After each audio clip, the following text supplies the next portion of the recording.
VCR Redux will begin in T-5 minutes.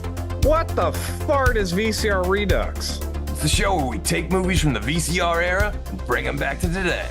Well, how do we do that? Well, we start by talking about a VHS classic, and usually you'll say something like, I haven't been this uncomfortable since I watched Meatballs 4, Meatballs to the Rescue with my parents. Oh yeah, or you'll say something stupid like, I wish we lived in a world where the Garbage Pail Kids made as many movies as the Muppets.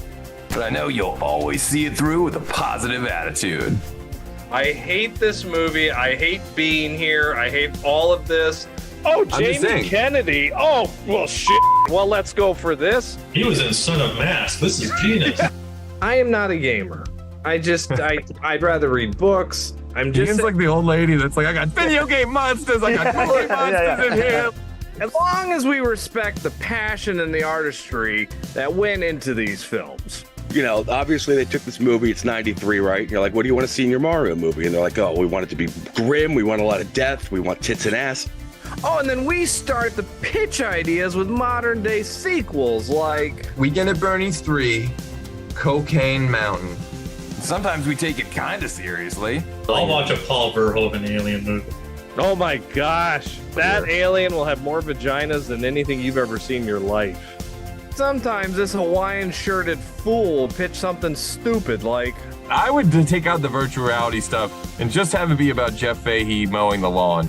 Sometimes the best pitches come from the live chat. Alex Bonafonte also pitches Grand Theft Starfighter Vice Galaxy. wait, I thought I had the best pitches. And what happens at the end of the movie? The ultimate fart. The fart that the warmth goes like all the way down to your socks. The only rules are, there are no rules. Sometimes we cross over franchises. Only the truck from Tango and Cash can kill Christine. And sometimes we travel back in time. Like 1995 is missing a good Universal Soldier sequel. But you never know what we're gonna pitch next.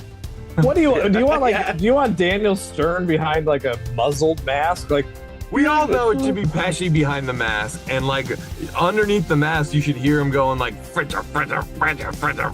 you are so proud of yourself for that one. I can't stand you. I would also love to see a Charles Bronson version of It's a Wonderful Life. What?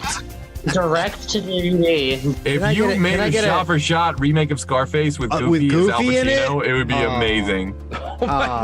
Nor she lead me to be the bad guy.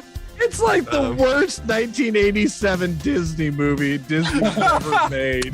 Schlongo, directed by Jim Wynorski. Like, I would watch a whole bowl of that. Do the John Holmes story. Add a comedy spin to it. Wow, the Wonderland murders are so funny. I'd watch it on my mobile. Something happens and he goes into a coma. He gets like, hit by a car or something. I know this is dark, but like, bear with me. He's got to go on. Did you just go like Hard to Kill with Ferris Bueller? I'd watch it on my iPad. If you want to just like throw in the kitchen sink, it all works. Like Alien versus Predator versus RoboCop, like if that works. Alien versus Predator versus Terminator, that works. Alien versus Predator versus Ernest, that works. That works. I respect everything you just said. I need David Silver and Terry Silver and the Sloan family all learning the Quicksilver, but they're doing it in Breakin' 3 Hydraulic Boogaloo, and it's underwater. It's gonna be incredible. Eat your fucking shit out, James Cameron. I got the underwater movie you can't touch. That was the most disgusting thing I've ever heard in my life. Mr. Toxie Goes to Washington. My ass would be in the theater tomorrow. If Harley Quinn gets 7 movies, then Tank Girl should get at least 70. That's the stupidest thing I've ever heard of in my life. I mean, why should we even bother with Look Who's Talking when Air Bud is soaring to new highs? All I know is I want Danny McBride. I'd want him doing anything other than writing Halloween movies, honestly. Anything that keeps him away from that fucking job, I'm for it. Just let him talk out of his butt. I don't care how he does it. I'd rather not. Austin Powers doing the Macarena. That would be the opening credits. Come on.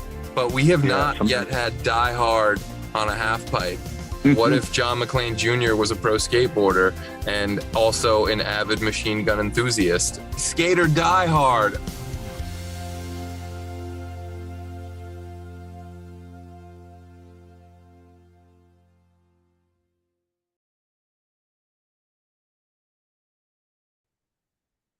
What up, virtual people? Welcome to the 148th episode of VCR Redux. We take your favorite franchises out of the analog era and bring them back to 2024. I'm your host, pop culture punk Chris Stiles, joined as always by my co-host with the most, film professor Ian Klink. Cowabunga, everybody. And we have two radical guests on the show tonight. First up, Crash Romeo, Honey Red, and Night Lover guitarist Steven Zangief Anderson is back on the show. Hello. Thank you for having me. Thank you for coming back. And rounding out this righteous crew, he's a comedian, an actor, a writer, a podcaster, a dreamboat, and a filmmaker whose latest directorial work, Rock Bottom, has recently been selected for the Seattle Film Festival and the Chain NYC Film Festival. Yeah. LeMar McLean is back on the show. Yes. Thanks, guys. It's really That's awesome, dude. Yeah, thanks, man. I'm thrilled to be back here, especially for this particular film, and I'm looking forward to getting into that. But it's always a pleasure to see you guys. Like there's no better curmudgeon I'd rather spend time with than Ian Klink. No disrespect to you, Steven, but like his brand is strong. You know what I mean? So I know exactly. I agree. I hear I you. would not, spoiler alert though, I would not be surprised to see Ian play the role of Babyface tonight and Chris turn heel, because we are here today to bunker down at the El Rey, to play video games in the post-apocalypse, and to find out how Catherine Mary Stewart saves her family. That's right, folks. This world needs Night of the Comet 2, and we're here to bring it to you. But before Ian bans all my Machine Gun Kelly references, we got a dish on how Night of the Comet came into our lives and what we love about it. And of course, that goes double for you at home and everyone watching the live chat. Was it Love at First Laserdisc, Vital VHS? Hit us up in the chat and let us know how Night of the Comet came into your lives. So, LeMar, when did you first get commented? I think it was somewhere in the early '90s, and when I knew I was going to have to answer this question, and originally I thought it might have been like a USA Up All Night type of situation, and then I remembered, no, this was a commercial-free experience the first time through. So it was probably one of those Cinemax situations where they decided to play fun stuff instead of softcore porn. And let me tell you, Night of the Comet as a substitute delivered. I didn't miss compromising situations once. I could see that I could definitely see coming into this movie with those eyes of the like, I'm surfing Cinemax late at night, but instead of what I came here for, I'm gonna watch this because it's actually gonna be pretty entertaining and kind of horror adjacent. Gateway movie and a more like, your raunchy 80s comedy. It is, yeah. And even hearing you say the word gate, I feel like it is worthy of mention in that like kind of Vestron New World Gate 2 kind of, like it's known and it's loved, but it's somehow still cold. Chris Stiles, he doesn't give you Gate 1, he gives you Gate 2. That is the kind of show that we represent here. Gate 2 is like the finest of wines, my friend. Let me tell you something. Yeah.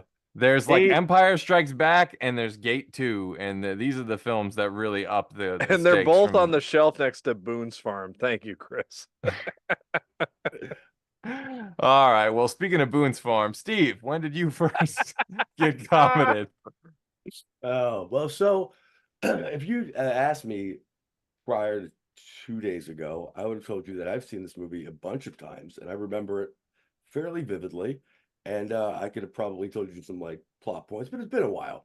And then I rewatched it, or I thought I rewatched it the other night, realizing I didn't think this was the same movie at all that I thought I'd watched. But I don't know what I thought this was. But, Steve was watching Night of the Running Man with Andrew McCarthy. Something not even similar. So my God. What's today, Wednesday? So Monday. I bet you it was Last Starfighter. You were probably thinking the Last Starfighter. It's got Catherine Mary Stewart. It's also got video games. It's also 80s. It's kind of He was watching Weekend at Bernie's. That's what he was. I would have guessed Night of the Creeps. There was a lot of night of action going on. Oh, yeah. It's probably an amalgamation of all of these movies kind of put together. That like knowing Steve, that's actually quite likely the case. And I saw the cover once and I was like, I've seen you. I like, that was great. That was a great movie. I've seen you. I'll go on a second date. Or Chris has probably asked me to watch it so many times in the past, and a lot of the times it'll just be like, "Yeah, no, dude, have you seen this?" I'll be like, "Yeah, I've seen it a bunch of times. Yeah." Just so we don't, I mean, just cuts the conversation. That is a great way, yeah. Because when he knows if he says no, I'm like, we gotta watch it one of these days, then. And he can circumvent that whole like security system. In your defense, Steve, sorry to cut you off, Chris. In Steve's defense, this was a movie that was notoriously out of print during a period where it shouldn't have been. The outside of the VHS circulation, for a long time, the only thing that I got, and it was through like half.com or eBay or something, was a VCD that it operated like a DVD, but it didn't have all of the trappings. It wasn't official. It was sort of like VCDs were intense. They were very rare in the States, man. Kudos to you for having one. It was just hit play, basically. Now all your DVD players could play VCDs, but there were a few pre-DVD playing VCD playing devices. They were mostly attached to computers. But yeah, you can get like Back to the Future on VCD. I kind of always wanted to as a collecting standpoint thing. Anyway, I'm sorry. But no, all of that was to say is that like even if you had perhaps wanted to rent Night of the Comet, there was probably a period during which you couldn't. And so it wouldn't be surprising if it was something that you thought you'd seen but hadn't. Because also remember too, back, absolutely. And like I think we're from a time where like you could have awareness of things that you didn't see, but you knew that they were things. Like osmosis of seeing that video.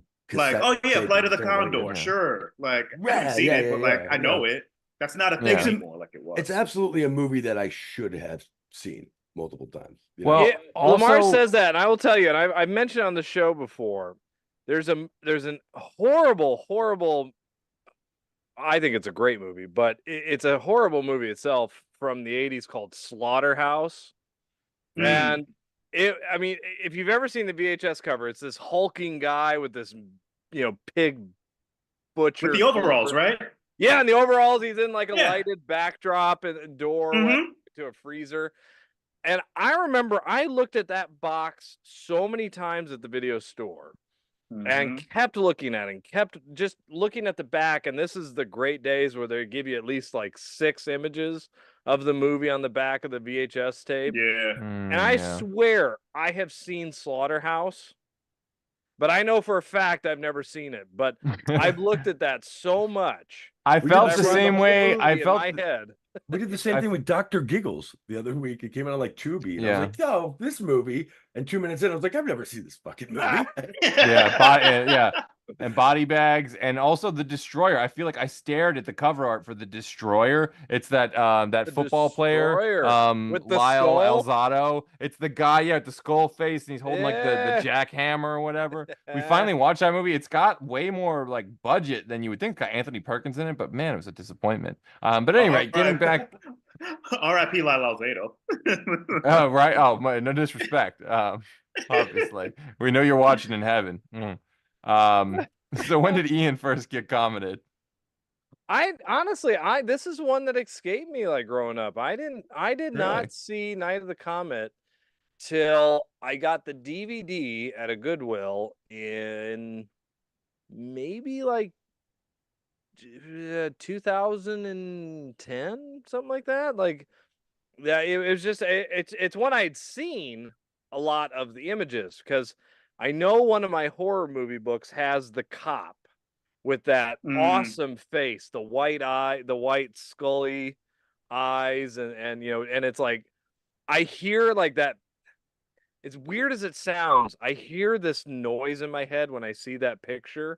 That's not in the movie, but I hear this like gaping, moaning voice every time I look at that picture that I want to be in the movie so bad. I think that's your stomach's reaction to the gas station pizza. No, that's what the fart is later. But that image I had for years, and so I was like, well, I need to see this movie. I mean, I love that image, and it's unfortunate because I like the movie. Don't get me wrong. This isn't gonna be Ian Klink. I'm gonna poo-poo on the movie. I like Night of the Comet actually, but like nothing could live up to that image. Yeah. Unfortunately. It's just one of those, like, that was just such an image that was stuck in my head that it doesn't matter what they did. It was gonna be like Phantom Menace. It didn't matter what was on screen. I just wasn't gonna like that because it wasn't. Oh what yeah, thought I it was. mean, yeah. So I know like they're like. Have you ever seen the poster for TC 2000 with Billy Blanks? Like, Yeah, what? Why? I've That's never a seen a terrible movie. I've never seen a Terrible movie movie. that's as good as that poster, though. That poster's I want on my wall now. That poster's a work of art, but the movie, yeah, like or the poster to Enemy Gold, Andy Sedaris, Enemy Gold. I've never seen a movie that's as good as that poster is in my life. Hey. Those movies were pretty amazing. They were amazing, but I'm not even speaking of the movie. Malibu I don't Beach even fan know of if I've all seen time. it. I love Or Malibu Express. Sorry. I love Andy Sedaris, and Arlene Sedaris, you know. I love that whole school of cinema, boobs, bullets, and bombs, or whatever, the 3 Bs. But I don't even know if I've seen Enemy Gold, but that poster is one of the best posters of all time. It is a work of art. It should be hung in a fucking museum. It should be taught in every art school, every marketing academy there is. Everyone Speaking of should which, have to. This movie was originally supposed to be titled one of those kinds of things. I just caught that earlier. I'm trying to remember. It was exactly like teenage Comet Comet zombies. Yeah, teenage. Yeah. That's it. Teenage. See, I would have loved that title. Way better Yeah. title. Way Agreed. better title. No, Agreed. no, Agreed. This is Better actually title. good title. No, come on, because you know what? Then it wouldn't have been campy enough to be whatever. Like, I don't think this movie would be revered like nearly as much as it is if it would promise you teenage zombie, whatever the fuck. It is one nonsense. of those, like, nowadays it would be called that. I mean, it would 100% be a Tubi original. Mhm. You know, with that title. And it would have but- to be a lot campier. I don't know, but you're all I- making me believe in America again. This is a future we can all get behind. Yeah, I don't My know what to goodness, think I'm of just- this movie. I have Enemy Gold. I have the I had to you got me interested. I have the Andy Sedaris DVD. Oh yeah, the girls, guns, and Wow. G-strings. I've got that 12-pack. Yeah. And I I was don't like, have is any Enemy of those. Gold? Wow. Enemy Gold is on that. Okay, good. I'm gonna have to watch that, Chris. The poster. can't remember- is- Oh, sorry. I can't remember which one it is, but there was a Worlds Collide kind of situation when Alexander, aka Buff Bagwell from World Championship Wrestling, appeared in one of the Sedaris movies. It wasn't hard. It wasn't Hard Ticket to Hawaii. It might have been, actually. It was one of those. Was it And pre-Miyagi or post-Miyagi era?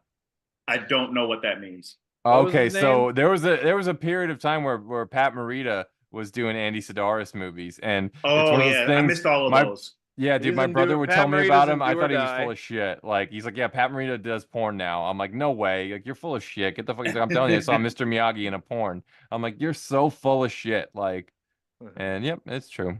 But anyway, I do want to go to the live chat before I get to my first time getting commented.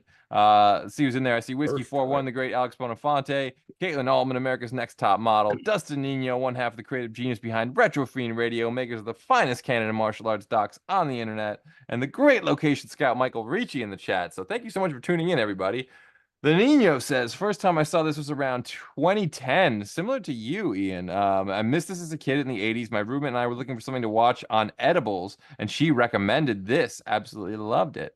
Whiskey 401 says, I watched it for the first time a few years ago. Shout Factory did a Blu-ray. I enjoyed Chopping Mall more. I would double down on that, Alex Bonafonte. I enjoyed Chopping Mall much more. Chopping Mall's pretty good. Chopping Mall's excellent. And now that's kind of taking over the chat a little bit. There's a lot of love for Chopping Mall. Some requests for JCVD movies on VCD. I don't know if they're out there, but goddamn, I do need that as well. Someone actually brought up HD DVD in the live chat, which I just have to acknowledge because that's amazing. So Michael Ricci says he saw Chopping Mall first and then saw this specifically for Kelly Maroney, which is a fucking good choice right there. Yeah, very, very good choice. Michael Ricci says the zombie cop that inspired Freddy Krueger, Professor nailed it. Is that true? Did I miss this? The zombie cop in this inspired Freddy Krueger? No. Also, supposedly, they came out at the same. That's not mathematically possible. Yeah, they came out about the same But time. supposedly the lead broad in this or whatever, she was directly responsible for Buffy the Vampire Slayer. Catherine Mary Stewart. Oh, right, yeah. Or at That's least right. At least the Sarah Michelle Gellar version of that. But yeah, that was like this movie was Joss Whedon's inspiration for creating the character, and I could see that. And for that reason alone, I have to love and respect this movie because despite the problematic elements attached to it, I'm not a fan of the TV show. I actually love the movie from 1992. I was obsessed with it when I was a kid. And yeah, like that's the hill I'll die on. You know, hey, fucking, it's funny, man. Everyone did great. Yeah, Sasha Jensen is great. I love the cast. Donald Sutherland is Paul Rubens. Fucking Ben Affleck, you know, is like one thing I just have to remark on that Ben Affleck, one of his first roles was in Buffy the Vampire Slayer. He's a basketball player who like gives the ball to the vampire. And like fast forward a billion years later, Ben Affleck is in a Justice League movie that's like spiraling down, the biggest movie of the decade that's spiraling out of control. And who comes in? The director of Buffy the Vampire Slayer. And I just think it's this weird full circle moment for Ben Affleck. But at any rate, there's a chance that reunion might have been a little bit awkward in the sense that the voice, they ADR'd Ben Affleck's line in post. Oh, I'm sure. So they don't have to pay him then. Because no. It was because for whatever reason, his "Here, take it" wasn't good enough. He's talked about it recently. Yeah. Really? Oh man, I gotta fucking see that clip, dude. I mean, how bad does your "Here, take it" have to be? Wow, that's amazing. He was talking about it. There was it was clipped out on Instagram. I saw it recently. God, I have to see that clip. Anyway, getting back to Night of the Comet. So this is one that I remember my dad having on 8mm. He was famous for copying as many movies as he could onto 8mm tape. He thought this was going to be like this is the thing. My dad took a lot of road trips, and he like every movie he rented, he had a little 8mm like laptop VCR that like literally it was like camcorder tapes, but you could get them at like 120, and I think you could even get them at like 150s. So a lot of times genetics, man. This is where you get it from. This is where I get it from. Yeah. This is why I rip all my movies onto hard drives and shit so I could take them with me. But at any rate, fascinating. He had Night of the Comet on, and this is my favorite because you're right about this being out of print. And my dad's not a guy to know about these things, but he knew about this in the case of Night of the Comet because he really loved this movie. So he had a DVD recording like deck, like a VCR, you know, a DVD-R, like, you know, whatever. So you could like record Desperate Housewives for my mom and shit on DVD. And he made a DVD recording of his 8mm copy of his VHS rip of Night of the Comet and made me watch it with him when I was like 20 years old. And I was like, what is that? I just want to like be somewhere else. I want to be not in this room right now. And yeah, it's like I'd spent the whole day with my dad, and you know, it's a typical move my dad would do. He would just put on a movie and pass right the fuck out before the, you know, before the FBI warning is off the screen. He's like unconscious, and if you move, then he wakes up. So you just kind of have to sit there while he sleeps, and you kind of half watch a movie that you're not really feeling. I'm pretty sure none of our. I think that's every father of our generation. Yeah. No one's father of our age has ever actually seen a movie. It's not. That's what I was just about to say, Steve. They love to go to them because nobody will fucking talk to them. I don't think my dad ever. We went to a movie theater. I don't think he survived one movie at the movie theater without falling asleep. It's like mine too. 3. Yeah. My dad was asleep. You know, Speed. My dad was out. You know, dude, like Terminator 2 is changing the way movies are made. My old man is just sawing fucking lumber like crazy. Dude, just like.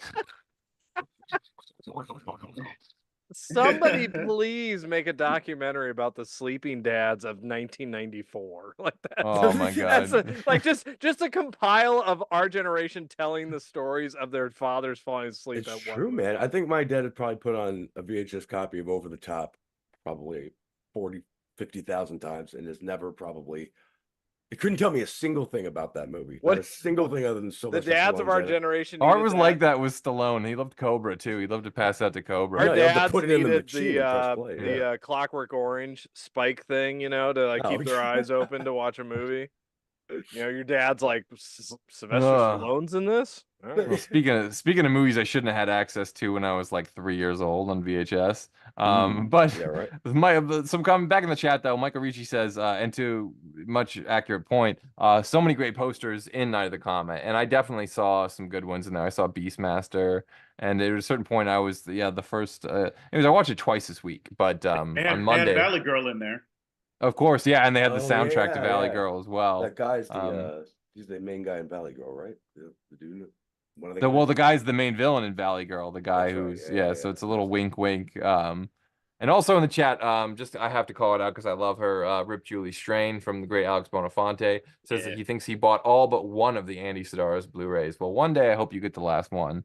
And Dustin used to, speaking of Miyagi, I came across Desert Heat with JCVD, blitzed out of my mind. I kind of like the dramatic Van Damme. Desert Heat's Oh, a man. wild movie. We've talked about that one, Chris. Desert Heat is one that catches you off guard. I'm gonna have to watch it one of these fucking days. That's But a anyway, good Jean-Claude Van Damme-age. Chris, before you ask, I've seen it. I've seen it a bunch of times. I've already. Okay. It's letting you know. I don't think I have seen it, but I'm looking at it the way that Dustin typed it in, and it's Dessert Heat, and I'm like, that I would watch. Oh, Dessert Heat would be. Oh, Yeah, yeah. I would definitely watch that movie for sure. That's the Hal Needham directed movie with Dom DeLuise. You know, it's a car action diet movie. Take my fucking money right now. This is why we're friends. This is why we're friends, sir. Look who's talking now. Eat your heart out. That's right. Dessert Heat. Oh, man. So the thing with Night of the Comet for me is I will first the things I like, right? Catherine Mary Stewart can do no wrong in this world. Like you could literally you could cast a cardboard cutout of Catherine Mary Stewart and put it in a movie, and the movie just like went up 10 points for me. I just love her. She's great. She's like the definition of like just movie star qualities. Like whenever she's on screen, super awesome to her fans of this movie. Like the Mahoney Drive-In a couple years ago just did a screening, and both her and Kelli, they were both there. Well, and LeMar she was all about it, you know, like. Well, a testament to how great she is. LeMar does moderated a Q&A panel for Night of the Comet at New Jersey HorrorCon, Yeah, and you guys became like buddies from this. Like she's come out to like screenings and stuff like that. Like, dude, she's down to hang. Like she is cool as hell. Yeah, she's super cool. Like she's in New York City, which is really neat. And to be able to talk to her as a peer, but by way of like filmmaking has been really interesting. It's also like a weird, like at the screenings that she's been to, I've saved a seat for her next to me. So it's just oh my God. He was at the same screening that we were at, right? Yeah. Oh my God. Yeah, she's so to add to your praise there, Ian, she's also just an amazing person in general. Like just beyond gracious and awesome. And it's like, you know, I won't speak for all of us, but I will, like the geek in all of us couldn't have wished that someone like her would be also a decent human being. Yeah, and you know, Kelli is awesome too. They were both super great. Yeah, I do remember specifically getting like my 5 minutes or whatever it was with Catherine to talk about Mischief, and I was just like over the moon to talk about that. And you know, if for any of you who are fans of that movie, stay tuned to Fandom Spotlight because we have some real treats coming for you Mischief fans in the near future. I can't say more at this point, but you'll definitely be happy that I didn't spoil it for you. There are pitches though in the live chat. We were a little bit ahead of schedule, but you know, I love how now we don't have just the airborne pitches. We have the Steven Seagal pitches coming in as well as like a new ritual. Thank you, Whiskey 41, the great Alex Bonafonte. So every week, not only do you get a special sequel, do you get another airborne tie-in, do you get more Steven Seagal, but you might even get me to pull a Dokken reference out of my back pocket or two just to complete the trifecta of annoying everyone. But so before we move on to sequel time, I think my problem with this movie is twofold. One, I don't feel like it has that iconic 80s scene to it. You know, it's like a great 80s movie, but I feel like it doesn't have that one moment, that school dance scene or that punching the bully scene or whatever kind of 80s cliche. You know, they come very close to it with the mall shopping scene, but then it becomes the shootout. And I feel like Mannequin's mall shopping scene is like 10 times more epic. And not to throw shade there, but I do love the movie Mannequin. My other problem with this movie is I feel like the outline of the script is an and then situation where it's not like this happens, therefore that happens, but this happens. It's more like this happens, and then this happens, and then this happens, and then this happens, and then this happens. This movie So can't really stand up to the to its premise. I think at the end of the day, just because it's so wildly out there, a comet, the one that killed the dinosaurs, coming back around, and anyone who's outside becomes dirt or dust or whatever. But then anyone inside, as long as it's metal, they're all good. But everyone else is now a zombie, maybe. And we're the only ones here, but there's also zombies, but maybe not. And the government's already on it or something. You know, like it's just a lot. It's a lot going on with very little happening. I would say that's maybe kind of that'd be my take on it. I think where they kind of tried to let themselves off the hook from that was that I think it was intentional that there was a limit to the sense that it made. If by no other reason than like the synthy sort of theremin kind of scoring, that was, I think, a nod to like your Plan 9 about from outer space, like totally, very Socky 50s, you know, sci-fi kind of yeah. So I think it was like I think they played in that space enough to where it's like, just so you guys know, from the opening narration, since before recorded time, like, yeah, we're being fucking silly. Like, this is gonna be silly. Real quick though, there is a scene in this movie, and this is the only thing I have to say, and then I'm done. I fucking whatever. That there's a scene where this girl's talking to her mother in public, and this is one of the most incredible things I've ever seen. And the line she throws her is yeah, I don't get it. You were born with an asshole. I don't know why you need Chuck around. And then her mother slaps her in the mouth. She turns right around and slaps her mother in the mouth, and then her mother cocks back and fucking decks her in the face.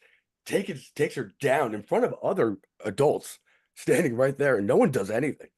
It's insane. It was amazing. Yeah, that was incredible line. It was the 80s. Parenting, you were allowed to do what you wanted. Yeah, if no bones were broken, and you were fine. You know. So here's an interesting thing. So Doris, the stepmom, was so the guy, and I this is the first time that I noticed this when I was watching it. The guy Chuck that they were talking about is not even the guy that she was flirting with at the door during the phone call. Well, they never. Chuck was another guy outside. Yeah, we see Chuck too. Oh wow! Oh, we do. Okay. So Doris was a ho-ho. And she was an 80s mom ho because she was the same role in Can't Buy Me Love. Oh. That's Amanda Peterson's mom from Can't Buy Me Love. Isn't he? R.I.P. Sharon Farrell. But she hauls off and just clocks her. Cocks her in the fucking mouth, dude. She goes down to the brick. Kelly Maroney does a backward roll. Like it was it was awesome. It was the best part of this movie. Oh man. You know, the soundtrack was very good, I will say. I'll give it that. But it is pitch time, so there are a few in the chat. I'll let the chat lead their way. But again, for those of you who don't know, that's what we do here. So if you have an idea, something you do or don't want to see in another of the Comet sequel, let us know in the live chat or forever hold your peace. Well, biggest question is how does the world repopulate itself? Are we gonna? They don't seem very concerned with that at all. At the end of this, she just bails with a hot dude. And then they all play fucking football in the street. I don't there's I don't know.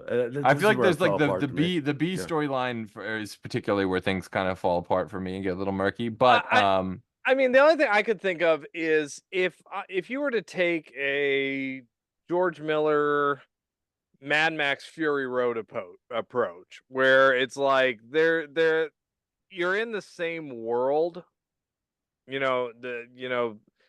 it's been a lot of years and you're in the same world and it's just kind of rebuilding. But you don't give this movie doesn't give you any kind of actual world or like idea of what it is or what yeah, it's and then gonna, to me that wouldn't be Night of so the Comet. would this have to it's be a reboot, which is not a sequel, which is not what this show does? yeah, So I never know. mind. I was No, trying that's to, a terrible but idea. I like a sequel because I want Mary Catherine Gallagher back. Like I want Sure. Catherine Gallagher. What? Yeah, it's not... Catherine Mary Stewart. Oh gosh, crap! Sorry, Catherine Mary. That's the SNL girl. I'm sorry. That's my bad. But yeah, but like I want them back. But if you the only way I can think of is Steve, you're saying, is a flat out reboot. Unless you do it. But, so this movie starts with a weird narrative bout of nonsense where they just give you the whole thing in one whatever. I guess they could just give you the whole movie again in that narrative thing and get you up to speed. And that would kind of be like an homage to the first one. Let me propose this. And I've never done this on the show before, but if it was done as a reboot, there is somebody I would love to handle it, and that is Kevin Smith. What in his what has he done that's giving you the impression that he was going to take on this weird like over the top that dialogue? If you got two I know people crap with on the girls. Okay. I get it with the girls' relationship. People crap on yoga hosers, but it's actually a very well acted movie and it's very well structured. It's just odd, he'd be great with that between the girls' dynamic. Yeah, but but think about how that Kevin Smith dialogue mix in with that bravery of Tusk, mixed in with this plot line. There's something cool in there. I don't know. I can picture it. I don't know how it would be honestly not the worst thing I've ever heard. I could see there's elements of that I could totally see working. As soon as you explained the dialogue between the girls, I'm like, okay, yeah, that could. Kevin totally Smith's work. world building is usually very limited, though, to the dynamic between your and I hate saying this, but Catherine Catherine Mary Stewart. I said it right. Knock it off. Cast her as the mom. And cast two young and up and comers who really work well together. And I mean, honestly, truthfully, there could be something really cool with building an LA of this. The only thing I think the movie suffered from is it really was a low budget movie. Also, Dime Store Eric 700,000. Estrada character is absolutely horrible in it. Well, that's what I'm saying. If you recasted him with Robert Rusler, the movie would have gone up 40% for me. I'm not gonna lie. Robert Rusler, who's that? Guys, Robert Beltran is not bad. I'm a huge Robert Rusler stan, so any job he gets, I'm here for. But y'all gonna front on Robert Beltran? Okay. No, it's not. I'm Star Trek. Here's the thing. Here's the thing. It's not his fault. Catherine Mary Stewart elevates the movie because she's great. She's just an iconic piece of the 80s. You know what I mean? She's got that movie star quality. They don't give her. There's not a ton for her in the script. I feel like there's not that much for anyone in the script. But you can find ways to give memorable performances even throughout that. And I feel like that's where Robert Rusler really shines. You give him these know-nothing roles, and he makes you remember that character. Why am I not picturing him? It's the line. He's the other guy in Weird Science, Robert Downey Jr. and Robert Rusler, the two bad guys in Weird Science. Nightmare 2. Nightmare 2, yeah. Yes. I love Robert Rusler. Okay, yeah. He's great. Steve, to your point though, Hector has shit lines. He does. They don't give him a lot to work with, but yeah. Describing a cat as semi-dead, that's very womp womp. But Robert Rusler could have probably made me laugh if he'd said it. I get you. That's what I'm saying. Yeah. Even an Evan Moran, I would have loved, or a oh fuck me, what's his name from River's Edge? Crispin Glover. No, fucking Josh Richmond. Josh Richmond. There you go. That's who you need. Crispin Glover in this. Or young Keanu, honestly, wouldn't have hurt. But now I'm just dream recasting things, and that's not what we're here to do. There are pitches in the live chat, so I don't want to keep the rest of the audience waiting any longer. Whiskey 41, the great Alex Bonafonte has one. His pitch: Steven Seagal must waddle the earth alone. Once a comet starts the rapture, whatever, shut up and don't think about it. Night of the ouchies, I'm out of gout pills. Wow. Wow. I love that it's always Steven Seagal waddling. Why does it's never it's never out for justice. No, it's never like I love Steven Seagal, so he kicks ass. No, it's always like this fat, no talent hack. It's so great. I love it, Alex. So Destinino says, yeah, Goldie, if that Clint Eastwood movie had rollerblading, my dad would have gone to the theater again. I must be missing a reference from something. Oh, God. Okay, I see it. That's a reference to Sean Gold entering the chat and saying, for the bridges of Airborne County. Oh, my God. I love it. Only that man could ruin every movie possible. Well, hey, if you're going to airborne it, you're going to airborne it. But here's his real airborne pitch. So cover your ears, Ian. His real airborne pitch is Mitchell and Snake spend the night playing Skate or Die in a steel truck, missing the comet. They emerge to find the preps have become zombified.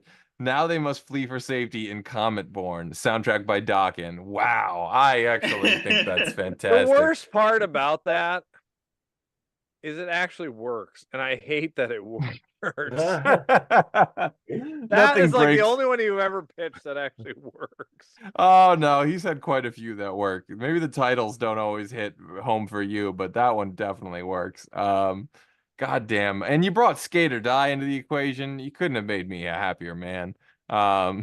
Gold's Code also says Comet Warriors.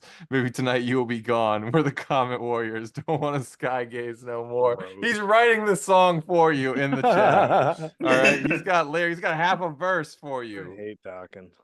Oh my God. Even Dawkins hates Dawkins. They get on stage and go, we have to sing these songs. God, we hated it then. Some requests for go ahead. So yeah, just to finish up with the chat for a sec, there's some requests for Stan Bush to collaborate on the soundtrack of Night of the Comet sequel. I'm always endorsing Stan Bush on any soundtrack. Gold's Code also has a pitch. Evil scientists have been collecting the zombies and turning them into ninjas. Little do they know that Michael Dudikoff is comet-proof. It's Night of the Ninja, brought to you by Canon. Ooh. Yes, that is a canon. That is a canon movie. That is fantastic. Yes. So oh my God. What would be the next, I see that poster they're selling at Cannes. And Earth right now, what would be the natural progression of what would evolve after us when we're gone? Like what are we gonna get? Like lizard people? What are we getting? So like let's fast forward to certain people. Lizard people are already here, Steve. Yeah. Well, so now it's like what, a couple tens of thousands of years in the future, and this society of lizard people or whatever, and we could get the same cast back, but now they're lizard people, and the comet's coming around again, and and they're talking about this. This is the comet that killed off the humans. That Well, do you want the cast to look like the bad pitch I've ever had? Makeups? yeah. That's the only sequel that makes any sense to this for me. Well, it is. Well, could there be a future, like society rebuilt itself, and it's it's kind of that's stupid again. They're like that can't be. And the true. comet comes again, and we forgot everything. And I can see that. Give me the road trip sequel, like the 1989 sequel. Do we lose Steve? Sounds like he's there. You said road trip, and I'm automatically. I know you're saying road trip sequel, but I actually thought you meant an actual road trip sequel. No. Like mixing Night of the Comet with There's a road trip movie. Sex tape. No Tom Green in this, but no, like give me like kind of like Zombieland too. Like they're hitting the road. It's like, whatever. They're all hitting the road in a big van, and they're going to try and see what the hell's going on in the other cities of the world. And they're going to hit all the malls along the way. It's going to be like Night of the Comet 2, Mall of America tour. America tour. Do we have any more in the chat that we're going to hit? Just because I've got some You got thoughts. a good one? I love it. Other than people wanting Lorenzo Lamas in it, there's not much else in the chat. What is this, Night of the Renegade? Like what? I'm all for it, but like let's Renegade. Where's the respect for that show? I know I brought this up before, but what that got it. Renegade is a show that paid on delivery. All right. Like I met Kathleen Kinmont at in Indianapolis. I love her. Yeah, she was super, like, she's really good friends. It was so here's the real story. Here's what really happened. I sort of just lied to us. So it was at the Days of the Dead HorrorCon in Indianapolis. I had become friends at that event with Ken Forey because I brought him a gift, and then we were just like hanging out the whole weekend on the show floor. And at some point during the Sunday, Kathleen, she had a table and she had come around to like give Ken a hug. Oh, I love you so much. And I guess they were friends from LA and stuff. So fast forward to when we're flying out to go home, and there was some kind of a ridiculous delay on our flight, I think her flight got canceled or something happened to where we were at the same restaurant in the airport, and we were at a bar, we had eaten and we were done. And then she was coming up and we were like, oh, we're done here, we can sit here. And for whatever reason, we were standing in the same space for a little while, and I was looking at her and she was looking at me.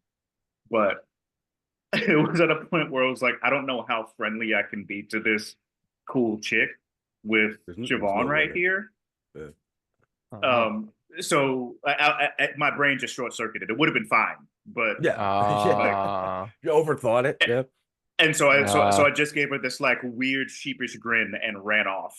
It was I would have probably done the exact same thing. Yeah, I could definitely understand that.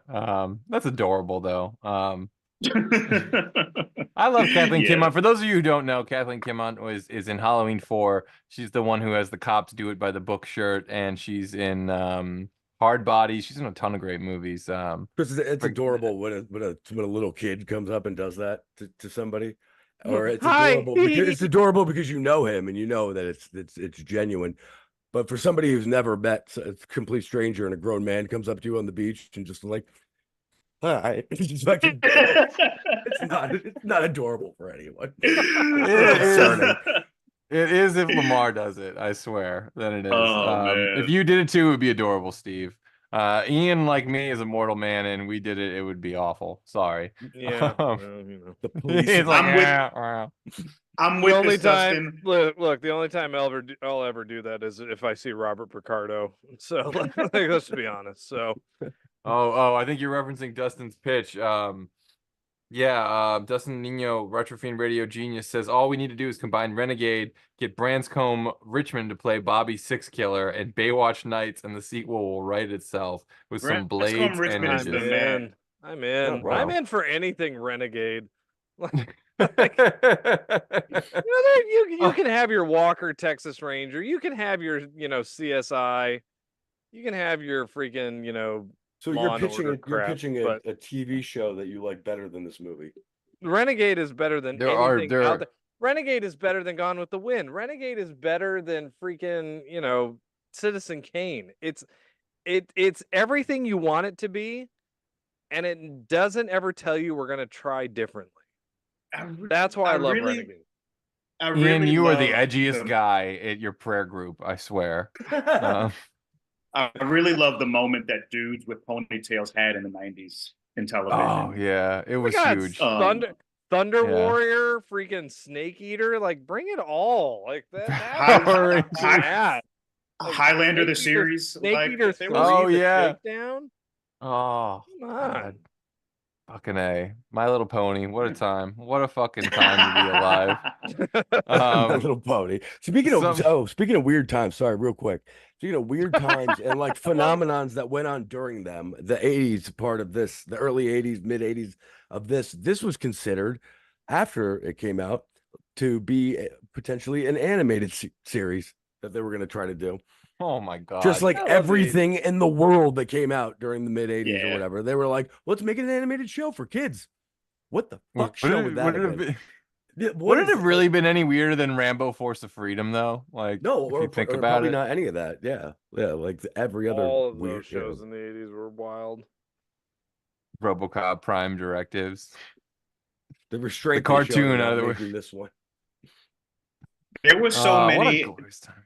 There were so many cartoons that there were not one, but like 2 different cartoons based on rappers in the 80s. Yeah, you're right. Yeah. That's true. Okay, say Hammer had one that was early 90s though.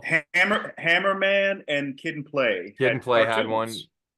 Okay. Kid and So, Play had a cartoon show. Were those Yeah. was Kid and Play in the 80s or was that What? 9? Because Hammer I feel like had maybe it was 89, but It I feel was like, it was in tandem with Hammerman. It okay. was around the same time. Oh Yeah. God, Kid How and did Play. I not know man. that? You're talking about the only man in this world that probably defends Class Act is better than all the House Party movies. Oh, But- Where Oh, I are you know said- what? No, I figured it out. That's the sequel we need. It's a couple years later. They're in a new city, and who do they run into? Kid and fucking Play. That's it, dude. Night of the Class Act. Yes. Well, you know the LL Cool J myth about this movie, right? Yeah, No. that he's in it. Yeah, I did. That's hear that, yeah. supposedly there's an extra at the beginning of the movie, and they've never gotten him to. But it's like it's in front of the music studio, like in LA, in front of the actual like. I guess they filmed an exterior outside the actual like studio. This whole movie is filmed exteriors. by the Yeah, way. well, and apparently well, LL well Cool J. filmed. But it looks, I mean, it spit on looks like LL Cool J from 1980. He probably doesn't know he's in it because they were like I'm- gorilla. They were gorilla shooting I'm most gonna- of this. Oh, I'm so it's gonna- like an Abraham Lincoln Halloween 4 situation. Yeah, he doesn't know. I'm gonna call bunk. Here's why. Yeah. The first movie he was actually in, he was in Crush Groove in '85. He was like 16 at the time. Ah, so Then that's this not would've been- him. Yeah. There's no chance he would have been in LA 2 years before that. All right, well then that's not him then. But that would be cool to get LL Cool J in it, and then it's like, The dang, iconic Kangol was probably the giveaway. It's like, yeah, you see, that's a testament to his fame. Where it's like you see a black dude in the Kangol, it's like that must be a LL Cool J. Yeah, yeah. Go figure. The internet's being all racist again with that. That must So be there LL is Cool J. there is Can't a be, not the internet. there is a Time Cop pitch, which I would be I remiss. thought you were gonna in- say there was a Time Cop cartoon, and there probably there was. There Oh definitely God, was. I would have loved it. The cartoon mullet would have been fantastic. Eat your heart out, James Bond Jr. But Whiskey 4-1, the great Alex Bonafonte has another pitch. His pitch: Time Cop returns to rescue scientists from the Rapture, do the splits, nut punch zombies, and dance at the last radio station. Night of the Time Cop. There's always time to dance. No one will beautiful. pitch a I sequel. You love know it. what? You do have one though, right? Because I want to hear an actual pitch to a sequel to this movie. Well, now I'm just thinking of Van Damme in a sequel to I know Save the you Last are, Dance, but my mind's going all kinds of romantic dancing places. So pitching sequels for this movie, other version I would have loved to have seen. Like I think you just rotate different casts in different cities. Even you don't even have to like necessarily be like Walking Dead this shit a little bit. Like why not do one that Yeah. takes place in Florida and it's the Golden Girls that are surviving? Like that would have been incredible. You're telling me like makes sense. the 4 of them with Uzis wouldn't have been fantastic out in the lanai, killing zombies, making sure that Stan turns to dust, and it'd be fantastic. But there's kind of outlandish like ideas and stuff like that don't really, like you said before, like it's all just kind of like a big. That makes sense. It's all kind of like a big like homage to all that 50s camp, whatever. So you could technically just go wherever the hell you want with it. But you know, like there's zombies now, but then why wouldn't there be creatures? You know, that where have all the animals gone? Oh, that would have been Underground, actually and kind of they're gonna- interesting. Like, Yeah. get like a big them movie. Kind of or approach. a little Maximum Overdrive in there, perhaps, because it's sort of similarly Why not? in Genesis, if you think about it. Well, it's like a comet, a fog, you know, right? Things Kind that of could go alien-esque too. Lamar's just shaking his head. He's like, "This is just gone terrible." Well, Lamar, has no. you have a pitch, right? Well, no, I think like the only way to maintain the tone that they established with this one is going in Chris's direction, where it's basically an NOTCCU, and we visit a bunch of different places around the same night and just build it around the fallout of that night. Because if we're honest and we play the true if that then what else of this, I'm I don't know if you guys have read The Earth Abides, but it really drives this point home that like when most people disappear, nothing works. Like the grid has to be manned for you to enjoy all the mod cons that they did in this mall and so on. Like it's like things are gonna get dicey because there are fewer people, saying nothing of the issue of like what happens when all of the freaking animals are gone. Like it is like the Comet will make Earth hell. The comedy of it with the end is that like these people have no idea how shitty their lives are going to become because they're still alive. It's pretty bleak, right? That like it is. Makes it It's even more interesting. bleak. It's interestingly 80s too, because it's like they went to the mall and they feel better about the future. They have new clothes now. Can you imagine going to the mall? Yeah, if you had it today, going to the mall, it's like, oh, this was already dead. It's already a ghost town. What kind of like Dustin Hoffman at the end of the like wherever they're sitting in the bus kind of ending does she have with that dude in that The Graduate? The Graduate, yeah. Like they Yeah. drive away in that sport. Like how far down the highway do they get before they're like or before, like, they're like, I'm gonna go back we and need marry the fucking rich gas. guy. Sorry. yeah, right. We need gas. Yeah. It's getting dark out. Yeah, that's like true it's too. Fuck. like in order for those 50s, like movies to like, you can't world build and have like logic. You're right. Yeah, the more you gotta keep it tight. By that You're absolutely extension, right.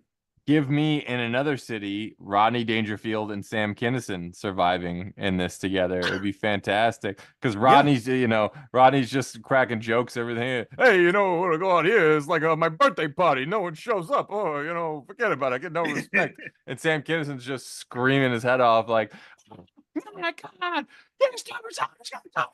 yeah, but you know what? Be Chris, fantastic.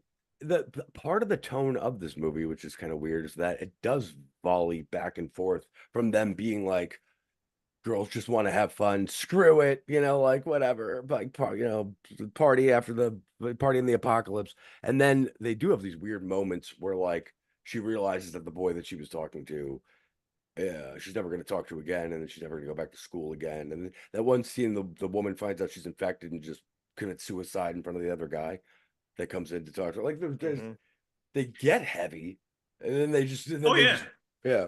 So that's the weird tone of this movie. Is just back and forth, like volleying that the entire. At least the back end of it. Well, I think you need more fun. You need some Dom DeLuise, you need some Rodney Dangerfield. You need some, seriously, you need a Gwildor from Masters of the Universe. I feel like you needed some. I was gonna share. I was gonna share. Oh my God! You could put Gwildor in anything. You need Gilbert Godfrey. Gwildor and Night in Goldthwait, freaking Return of the Living Dead would have been just fine. I would have watched. Oh, you pitched it though. Godfrey and Goldthwait. They've been sleeping in a steel dumpster or something. Fantastic! It would have been amazing. Fuck. Yeah. Oh, that's the one. I think that's probably the one. Honestly, that's excellent. Or why is everybody dust? They just talk voices to each other the whole movie. And then I blow my brains out, and then that comes full circle. You can always go with the Bronson and Eastwood approach. You put those two in anything, and it would have been fantastic as well. But I have one teeny tiny bit of trivia that I only learned today, so I want to share it with y'all. Oh, please do. The kid that accosted Hector when he went back home. Oh yeah, little boy. Not a kid. Bobby Porter was like 32 at the time. No, really? Wow. Wow, the makeup's good in this movie. Yeah, he's an actor who played like he was an Ewok. He was in the original Land of the Lost. Like, yeah, that was a grown person. Nice. Wow, monster kid. I didn't catch that at all. Wow. Well, the makeup and stuff is really good in this. Speaking of comments, sure. the more you know. Right. Yeah. Well, we are just about out of time. I don't know how successfully we pitched Night of the Comet sequel, although I think there are some good ideas in there. Definitely a lot of fun offshoots for sure. I would watch any of them. And even though I'm not the biggest fan of the original, but I do respect it and admire it. But before we wrap it up, as always, I do want to give you guys a chance to plug anything you've got coming up in the works, anything you want to let the people at home know about, articles, film festivals, musicals. I want to hear more about what LeMar's doing.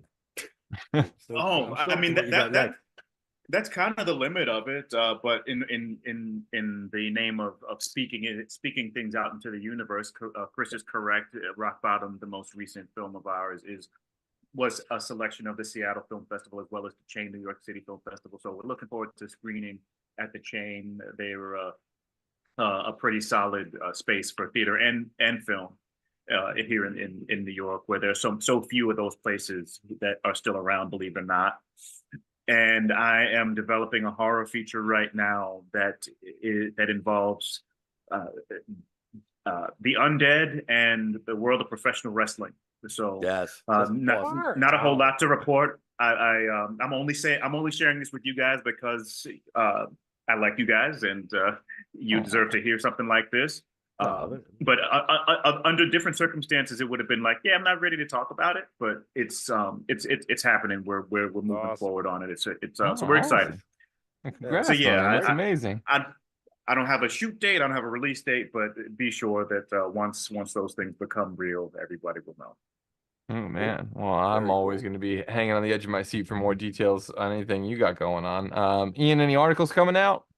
Yeah, stay tuned for a B movie challenge for a terrible but very short Italian horror movie called Night of a Thousand Cats. Oh, that sounds great. I am so there. That's the movie I saw. That's that was it the whole time. Perfect. Thank I you. thought it was the cat from outer space. Well, I guess it's that time then for me to say that you Fandom fans might want to tune in next Wednesday at 9 p.m. when Ian complains about his quarterback punk of a partner for our Point Break episode. As always, if you enjoyed this video, the best way to help is to smash that like button, leave a comment telling us what movie or TV franchise that you want us to cover on a future episode of VCR Redux. And since you're already doing that, you might as well go ahead and like, subscribe, and follow Fandom Spotlight, Rock Bottom, and Pop Culture Punk. Till then, back up those Betamax, rewind those Laserdiscs, and we'll see you at the movies.